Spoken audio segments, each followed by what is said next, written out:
যখন তোমরা আলাদা হলে তাদের থেকে এবং আলাদা হলে তারা যার ইবাদত করত তাদের আল্লাহ ব্যতীত তাদের যারা তার ইবাদত করতো তাদের থেকে, তখন তোমরা গুহায় আশ্রয় নাও।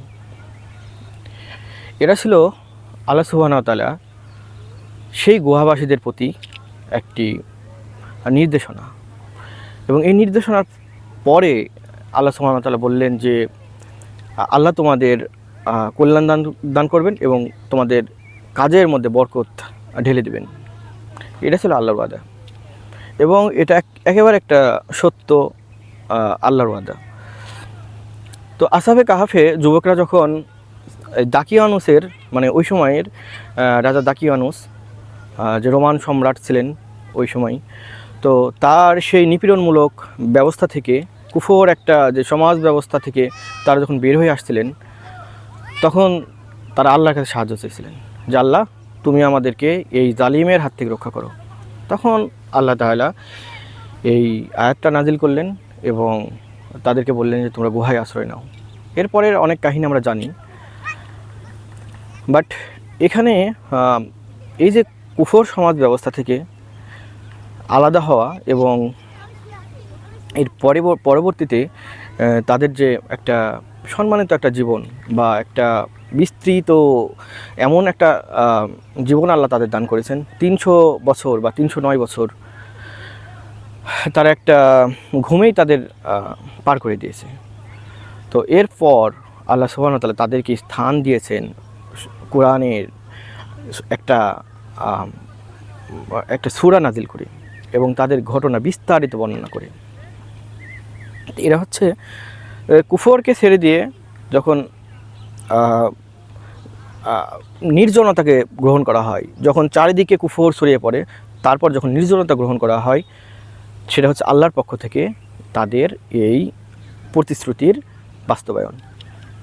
তারা হয়তো জানতোই না সে সময় যে তাদের নিয়ে কী হবে, বাট তাদের সেই কাহিনী যুগ যুগ ধরে সেটা কোরআনে আছে, সেটা বাইবেলে আছে, এবং আমরা যুগ যুগ ধরে হয়তো কিয়ামত পর্যন্ত তাদের এই ঘটনাগুলো মানুষ জানবে, তাদের কথা উৎসাহিত হবে।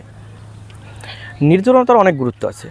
যখন চারিদিকে কুফর ছড়িয়ে পড়ে, যখন সমাজের চিন্তাধারা কুফর কেন্দ্রিক হয়ে যায়, যখন একটা উন্নত চিন্তাই যখন অপরাধ হয়ে যায়, যেমন তাদের যখন আসহাবে কাহাফের যুবকরা যখন সেই রোমানদের থট লেভেল, তারা তো বিভিন্ন প্রকার দেবদেবীর পূজা করতো, বিশেষ করে এই নেপচুন যার নাম অনুযায়ী গ্রহ হয়েছে, তো তারপরে হচ্ছে মঙ্গল, মার্স, তো এই সকল দেবতার যখন পূজা করতো, তো তাদের অন্তর কিন্তু এটাতে সায় দেয় নাই, সেটা তাদের আল্লাহ তাদের কলব সমূহকে পরিবর্তন করে দিয়েছিলেন। তো সেই কলব পরিবর্তনের ঘটনাটাও একটা সুন্দর মানে বিস্তৃত একটা ঘটনা। আমাদের যেমন ইয়ার উদযাপিত হয় বার্ষিক, যেমন পয়লা বৈশাখ, তো তাদেরও এরকম একটা বাৎসরিক উৎসবের দিন, সেটা তাদের ক্যালেন্ডার ডে। তো সেদিন যখন তারা সবাই মিলে এরকম উৎসব করছিল কোলাহলের মধ্যে, তখন সেই যুবকরা গিয়ে একটা নিকটবর্তী একটা ছায়াময় একটা গাছের নিচে আশ্রয় নেয়, এবং তারা যেখানে যে কয়জন আশ্রয় নিয়েছিল, এবং তাদের প্রত্যেকের অন্তরেই এই কুফরের প্রতি একটা ঘৃণা এবং কুফরের প্রতি একটা অনীহা তাদের অন্তরে ছিল, কিন্তু তারা প্রকাশ করতে ভয় পাচ্ছিল। তো তাদের মধ্যেই একজন বলল যে আমরা যখন সবাই এখানে একত্রিত হয়েছি, তাহলে আমরা আমাদের কথাগুলো বলতে পারি। আমার আসলে এই কোলাহল, তারপরে এই দেবদেবীর পূজা আমার ভালো লাগে না। অবশ্যই এই পৃথিবীতে এক সৃষ্টিকর্তা আছেন, তিনি একক এবং সর্বশক্তিমান। তো তার এই কথা শুনে যে যুবকগুলো ছিল, তারা সবাই সম্ভ্রান্ত পরিবারের যুবক ছিল আর কি, বা প্রভাবশালী পরিবার। তারা ছিল সম্মানিত, শিক্ষিত এবং এমন এমন এমন মর্যাদাময় মানে প্রভাবশালী যে তাদেরকে ইমিডিয়েটলি রাজা দাকিয়ানুস তাদেরকে হত্যা করতে পারেনি। তখন তারা বললেন, আসলে এটা তো আমরাও ভাবছি, মানে এটা তো আমাদের অন্তরেও ছিল, মানে আমরা এজন্যই তো আমরা এখানে বসে আছি। তো এই ঘটনা যখন তাদের কাছে চলে গেল, রাজার কাছে, তো তারা দ্ব্যর্থহীনভাবে এই তাদের আল্লাহ সুবহানাহু ওয়া তাআলার যে একাত্মবাদ, এই একাত্মবাদের কথা রাজা দাকিওয়ানাসকে জানিয়েছিলেন। এবং এরপর তাদের উপরে এক প্রকার অবরোধ নেমে আসে। এবং যেহেতু তারা একটা প্রভাবশালী সম্মানিত পরিবারের সন্তান ছিলেন বা প্রভাবশালী ব্যক্তিরাও ছিলেন, তখন তাদেরকে ভাবার জন্য টাইম দেওয়া হলো এবং তাদেরকে ঘরবন্দি করে ফেলা হলো। এবং এরপরেই তারা বেরিয়ে পড়লেন কোনো একটা সুযোগে, অজানাকে কেন্দ্র করে। তারা জানতো না যে তারা বাঁচবে বা তাদেরকে গ্রেপ্তার হবে বা তাদেরকে মেরে ফেলা হবে। বাট তখন আল্লাহ সুবহানাহু ওয়া তাআলার কাছে তারা সাহায্য চাইলেন যে, আল্লাহ, আমরা তো তোমার উপর বিশ্বাস করেছি এবং আমি তো তাদের ত্যাগ করেছি, তার যার ইবাদত করে তাদের তো ত্যাগ করেছি, এখন তুমি আমাদের আশ্রয় দান করো। তখন আল্লাহ সুবহানাহু ওয়া তাআলা এই আয়াতটা নাজিল করে দিলেন যে, তোমরা এখন গুহায় আশ্রয় নাও এবং তোমাদের কাজ কর্মকে বরকতময় করে দিবেন। তারা গুহায় আশ্রয় নিয়েছিলেন এবং এর বিস্তারিত একটা বর্ণনা আমরা তাফসিরে পাই। কিন্তু তারা সেই 300 বছর বা 309 বছর ঘুমিয়ে পড়েছিলেন ঠিকই, কিন্তু পুরো তারা হয়ে গেছিলেন একটা কালের নায়ক বলা যায়, বা তারা ছিলেন আদর্শিক একটা আইডিওলজিক্যাল পার্সনে পরিণত হয়ে গেছিলেন। আল্লাহই তাদেরকে পরিণত করেছেন। তারা যখন এক ঘুম থেকে উঠে দেখলেন, তখন দেখলেন সব কিছু পরিবর্তন, সব কিছু চেঞ্জ হয়ে গেছে। কিন্তু আল্লাহ সুবহানাহু ওয়া তাআলা এই পরিবর্তন তাদের সেই সত্যকে আঁকড়ে ধরার বিনিময়েই দান করেছিলেন। রাজা যখন দাকিয়ানুসের রাজ্য যখন তারা ঘুমিয়ে পড়েছিলেন, এর পরবর্তীতে তখন তারা ঘুম থেকে উঠে দেখলেন যে চারিদিকে এই যে তাওহীদ বা আল্লাহর একাত্মবাদ চারিদিকে কায়েম হয়ে গেছে। এবং তখনকার সম্রাট থিওডোরাস নতুন করে সেই চারিদিকে অঞ্চলে ইসাহি অর্থাৎ খ্রিস্ট ধর্ম, মানে যেটাকে আমরা বলি, চারিদিকে সে আল্লাহর একত্ববাদের দিন চারিদিকে কায়েম করে দিয়েছেন। তো এই দিন কায়েমের ছাড়াও আসলে এই কুফরটা শুধুমাত্র যে তাদের এই ইবাদত কেন্দ্রিক কুফর ছিল তেমনটা না। তাদের চিন্তাধারা, তাদের কাজকর্ম, তাদের অর্থাৎ দাকিয়ানুস এমন একটা জালিম্য একটা পরিবেশ তৈরি করে রেখেছিল চার অঞ্চলে। অর্থাৎ তাদের শিক্ষা ব্যবস্থা, তাদের যে ধর্ম, যে গুরুগুলো ছিল, তারাও চিন্তা করতো একটা মানে কুফর ওয়েতে, কুফর থিঙ্কিং ওয়েতে। এর বিনিময়ে আল্লাহ তাদের অন্তরে উহানের পরিবর্তে আল্লাহর ভয় ঢুকিয়ে দিলেন। উহান মানে হচ্ছে দুনিয়ার প্রতি আসক্তি, বা সব কিছুর উদাহরণ যখন দুনিয়াকে দেওয়া হয়, দুনিয়ার ক্ষয়ক্ষতিকে দেওয়া হয়, তখন তারা দুনিয়ার আসক্তি ছেড়েই তখন তারা কি করলেন, আল্লাহর অনুগত হয়ে গেলেন এবং তাদের অন্তর যা বলছিল তাই তারা শুনলেন। আমার আসলে এই আয়াতটার মানে আমার জীবনের ভূমিকা অনেক বিশাল। কেন বিশাল? কারণ হচ্ছে যখন আমি এই সূরা আল কাহাফের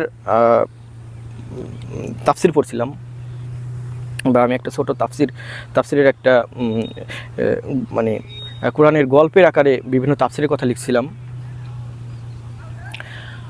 তখন আমি দেখলাম যে আসলে এই কোলাহলময় পরিবেশ আমাদেরকে প্রকৃতভাবে আল্লাহর পথে আসতে দেবে না। কেন আসতে দেবে না? যেমন ধরুন, প্রত্যেকটা রন্ধে রন্ধে যারা ইসলামিক চিন্তাধারা করে, তারাও বিভিন্ন কুফরে ফ্লোয়ে পড়ে গেছে। প্রত্যেকটা চিন্তাধারা কুফর কেন্দ্রিক। এবং এই যে আল্লাহর প্রতি যে চারিদিকে চিন্তাধারা কুফর কেন্দ্রিক হয়ে গেছে। ধরেন আমি যদি চিন্তা করি যে একটা মানুষ হজে গিয়ে পাসপোর্ট করার সময়ও মানুষ ঘুষ দিয়ে দেয়। তো ঘুষ যে হারাম ইসলামী, বাট ছোটো বিষয়, বাট এটা যে হারাম, আল্লাহ রাসূল সাল্লাল্লাহু আলাইহি ওয়াসাল্লাম একে অভিশাপ দিয়েছেন, মানুষ এটা চিন্তা করে না। বা ধরেন প্রত্যেকটা ক্ষেত্রে দুনিয়ার লাভ চিন্তা করে, মানে এখানে উহান দুনিয়ার প্রতি যে আসক্তি, এটা অনেক বেশি কাজ করে। বরঞ্চ পরকাল কেন্দ্রিকতা ছাড়া পরকালের চিন্তা বা আল্লাহর একত্ববাদের চিন্তার চেয়ে বরঞ্চ বেশি চিন্তা কাজ করে এই দুনিয়া কেন্দ্রিক। তো এরকম পরিবেশে যখন চারিদিকে ফিতনা, তখন সবচেয়ে বেশি দরকার নির্জনতা। সেই নির্জনতার অবশ্যই কিছু প্রসেস আছে। সেই নির্জনতা মানে পরিবার ছেড়ে চলে আসা নয়, বা সেই নির্জনতা মানে হচ্ছে সমাজকে পরিত্যাগ করা নয়, বরং সেই নির্জনতা হচ্ছে কুফরকে পরিত্যাগ করা। অবশ্যই নির্জনতা লাগবেই। আমাদের প্রত্যেকটা সাহাবী বা তাবেঈন যারা আমরা ইতিহাসের পাতায় যারা নাম লিখছেন, তাদের একটা নির্দিষ্ট সময় তারা একেবারে নির্জন পরিবেশে তারা সময় কাটিয়েছেন। সেটা শিক্ষা গ্রহণের সময় হতে পারে, ইবাদত বন্দিগির কারণে হতে পারে, বা থট লেভেল ডেভেলপ করার ক্ষেত্রে হতে পারে। একটা নির্জন পরিবেশ তাদের মানে তাদের জীবনের নির্দিষ্ট সময়ে এই নির্জনতা লাগবেই। তার চেয়ে সবচেয়ে বড় ব্যাপার, যখন কুফর চারিদিকে আপনার চারিদিকে যখন গ্রাস করবে শিরক এবং কুফর, তখন দাওয়া অ্যান্ড সুন্নাহর চেয়ে সবচেয়ে বেশি গুরুত্বপূর্ণ নিজেকে সেভ করা, নিজের পরিবারকে সেভ করা। এবং এটা সম্ভব হতে পারে আল্লাহর সাহায্য প্রার্থনা করে। আসহাবে কাহাফেরা যে জীবন অতিবাহিত করেছিলেন, যে শিক্ষা গ্রহণ করেছিলেন, সেই শিক্ষা বাস্তবায়ন করে এখনও ইতিহাসে আমাদের সেই দাকিয়ানসের যে এপিটাফ অঞ্চল, সেই এপিটাফ অঞ্চল এখন আছে, এপিসাস অঞ্চল। সো এখন এটা তুরস্কের ইজমির শহরের মধ্যে পড়ে। বাট এটা আমার নিদর্শন আমাদের চোখের সামনেই। বাট সেই নিদর্শন কেন্দ্র করে যখন পুরো পৃথিবী আবারও কুফরের দিকে ধাবিত হয়, তখন আপনাকে আইদার কুফর থেকে আলাদা হতে হবে, অথবা এই কুফরের বিরুদ্ধে সংঘবদ্ধভাবে এই কুফরকে মোকাবেলা করার চেষ্টা করতে হবে। সেই কুফরকে মোকাবেলা করতে গিয়ে নিজেরাই যদি কুফরে লিপ্ত হয়ে যাওয়া যায়, সেটা সবচেয়ে কনসার্নিং বিষয়। বরঞ্চ এই কুফরকে যখন তারাই মোকাবেলা করতে পারবে যারা তাদের নির্দিষ্ট সময় যারা এই নির্জনভাবে নিজেদেরকে ডেভেলপ করতে পেরেছে। তো আমরা সূরা আল কাহাফের আসহাবে কাহাফের যুবকদের যে ত্যাগ, তাদের যে শিক্ষা, সেটা আমরা মনে রাখব। এবং আল্লাহ যেন এই প্রাকৃতিকময় পরিবেশ, এটা একটা মানে নিয়ামত আর কি। প্রাকৃতিক পরিবেশে থাকতে পারাও একটা নিয়ামত। আবার